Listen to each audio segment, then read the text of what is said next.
बा। बाकी भूख अपने बच्चों के भोजन से मिट जाती है। अगर तेरा पेट भर गया तो समझो मेरा भी भर गया।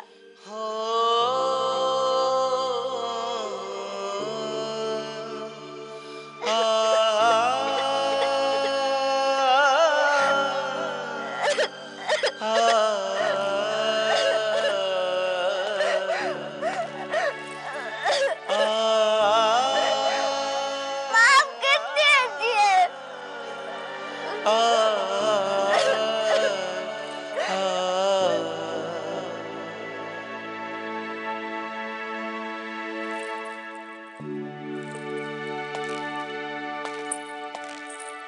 राजकुमार,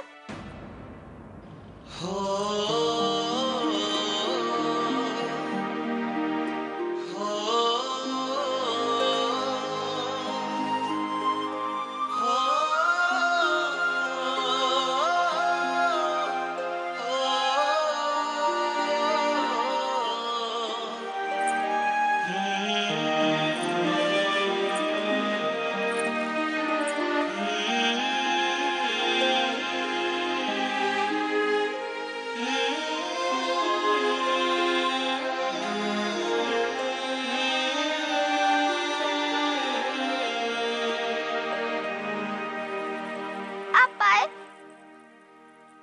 और हमसे बिना मिले ही जा रहे हैं।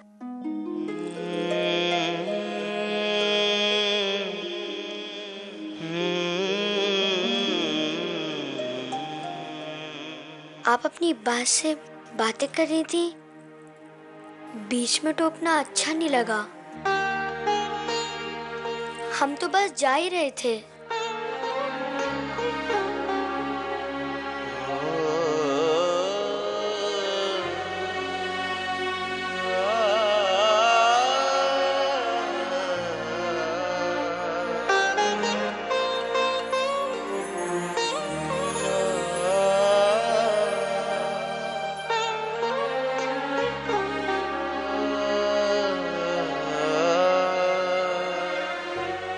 आंसू मत बहाइए राजकुमारी, दुख बांटने से कम होता है, परंतु आप तो सदा अपने हृदय में समेट के रखती हैं।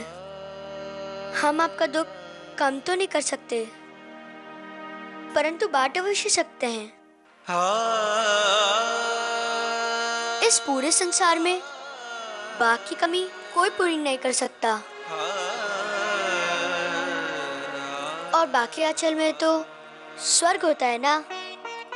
हमारे सौभाग्य प्रभु कहते हैं, जो लोग इस संसार से चले जाते हैं उनके दिखाए हुए रास्ते पर चलने से उन्हें प्रसन्नता होती है,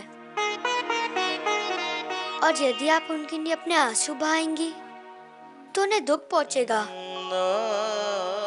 और इस वक्त आप आंसू बहाकर अपनी बात को भी दुख पहुंचा रही हैं।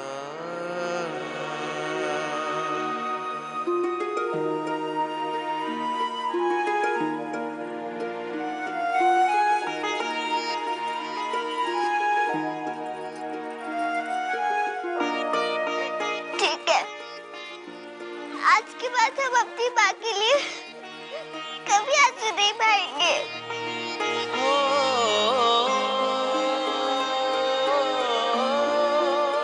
पर इसलिए आपको एक वचन देना होगा। क्या? आपको हमेशा हमारा साथ देना होगा। राजकुमार भीमदेव वचन देता है कि वो सदैव आपका साथ देगा।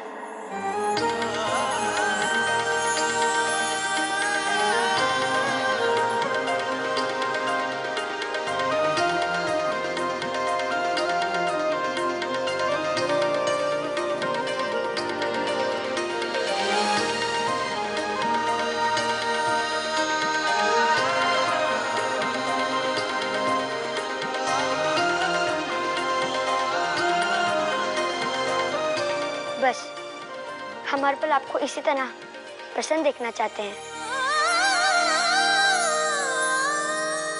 हम चलते हैं।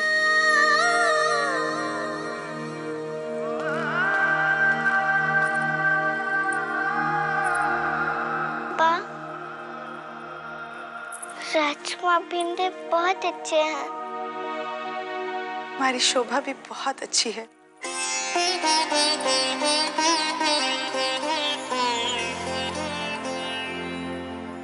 और अच्छे लोगों के तो मित्र भी अच्छे ही होते हैं ना।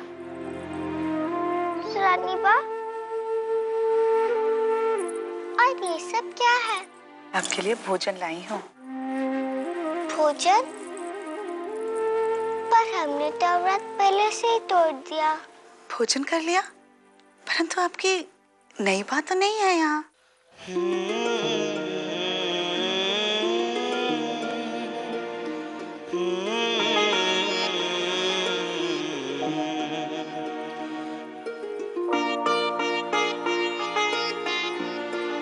सचमुच तू विलक्षण कन्या है। जी रानी बा। कुछ नहीं, आइए हमारे साथ। और ये बताइए, आप हमें बिना बताए महल से कहाँ चली गई थी?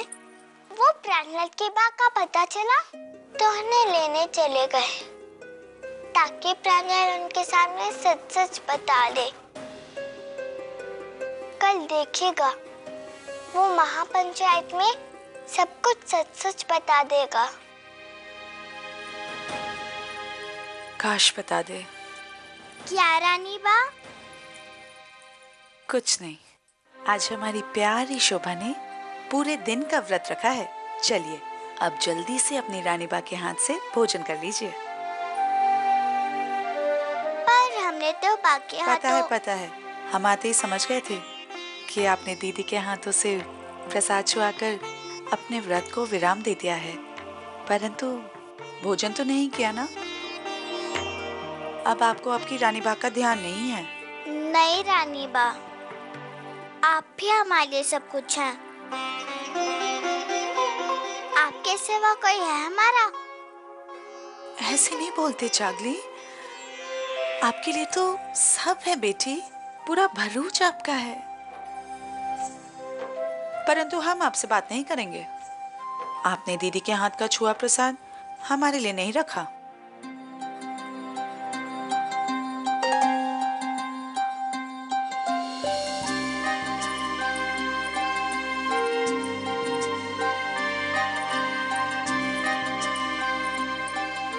हमने तो आपके हिस्से का पहले से ही बचा के रखा था। ये लीजिए।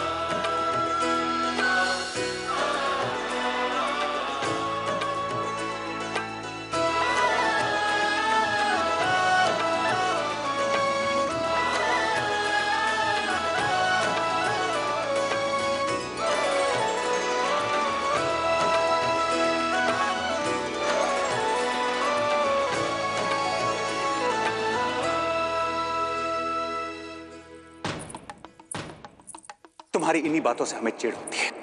राजनीति में चालें चली जाती हैं, बताई नहीं जाती। धैर्य से बस देखती जाओ कि तुम्हारा भाई भानुमान क्या करता है। अरे अरे भाभी श्री, कहाँ कोई चले जा रहे हैं? वो प्राण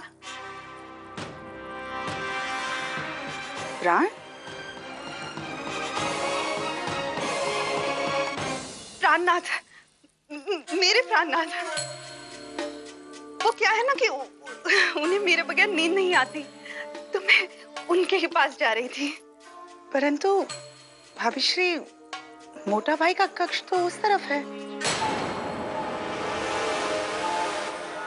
हाँ, मुझे पता है। वो क्या है ना कि उससे पहले मैं भानुमान भाई को देखने जा रही थी, सोए कि नहीं। वैसे आप कहाँ से चली आ रही हैं? जाइए जाइए, देवर जी आपकी प्रतीक्षा कर रहे होंगे। जाइए, मैं आपसे सुबह मिलती हूँ। जाइए।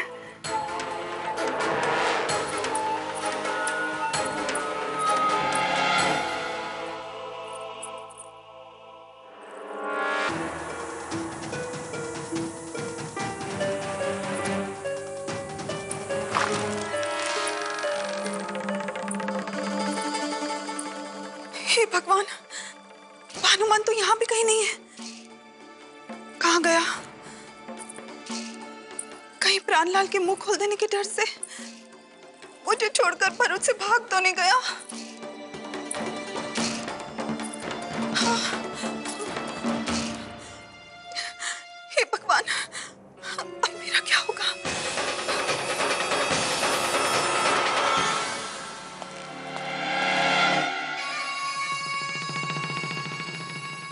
इंदु बहन, भगवान का लाख लाख धन्यवाद है कि तुम मुझे छोड़कर नहीं गए। कैसी बात कर रहे हो इंदु बहन? भला हम तुम्हें छोड़कर क्यों जाएंगे? मझधार में फंसा तो दिया, आखिर तुमने सोचा क्या है? कुछ तो कहो, अन्यथा कल प्राणलाल ने अगर महापंचायत में अपना मुंह खोला तो हमारे प्राण तो गए।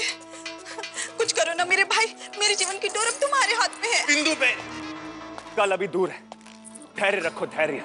कैसे रखूं धैर्य? तो जाओ, जो करना करो।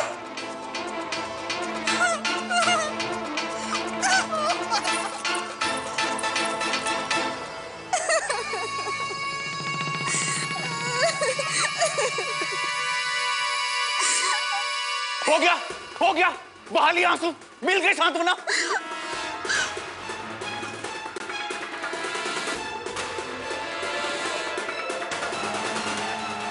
देखो इंदु बहन, अब हमारे पास एक ही विकल्प बचा है। यहां बैठ के हम कुछ नहीं कर सकते। अब जो भी होगा महापंचायत में होगा।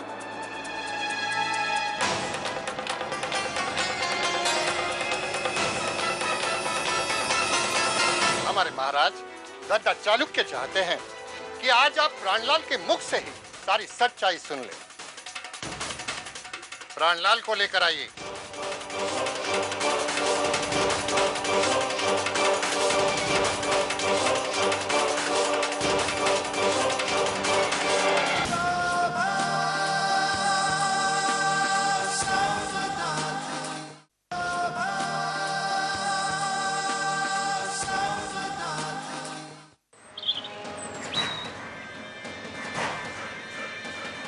आप सभी भली भांति जानते हैं कि आज प्राणलाल इस महापंचायत राज यात्रा पर हुए आक्रमण की सारी सच्चाई बताने वाला है।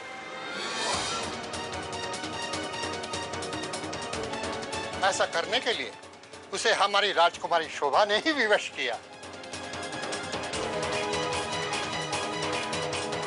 हमारे महाराज दद्दा चालुक्य चाहते हैं कि आज आप प्राणलाल के मुख से ही सारी सच्चाई सुन लें।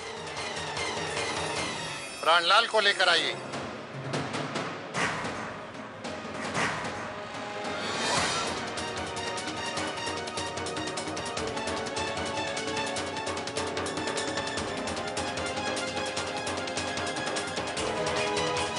हे भगवान, देखो तो कितनी आराम से बैठा है, कोई चिंता ही नहीं है। प्राणलाल सब बताने आ रहा है।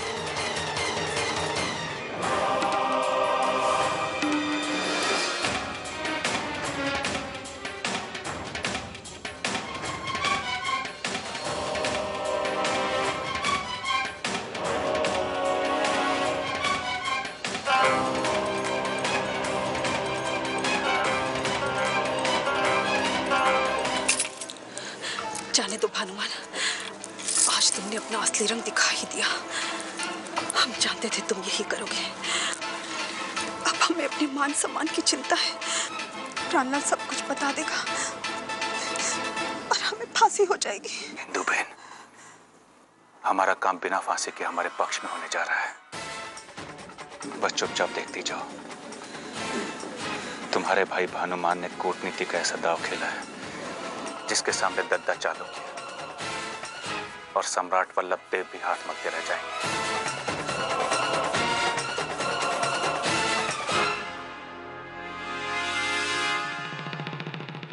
हे भगवान, वहां मौत सामने से चलकर आ रही है और तुम अभी भी पहेलियां बुझाने में लगे हो।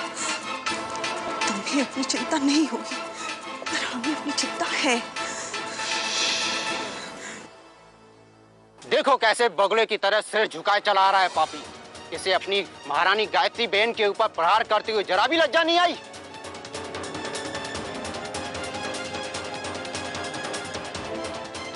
धिक्कार है इसके जीवन पर।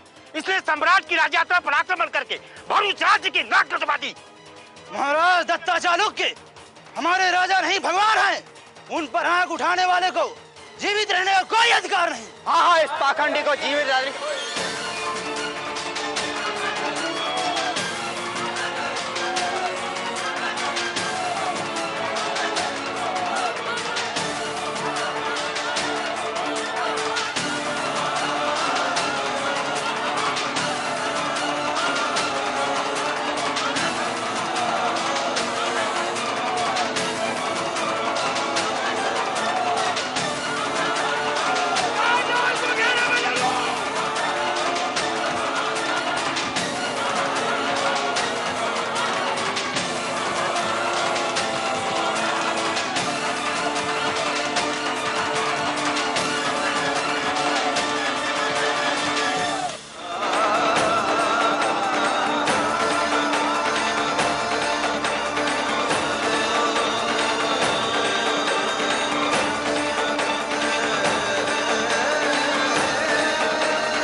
भरूचवासियों, हम कहते हैं शांत हो जाओ।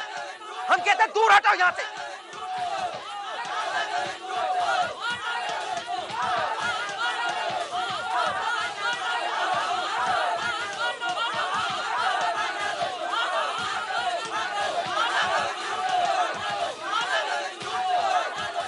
भरूचवासियों, छोड़ दो प्राणलाल को।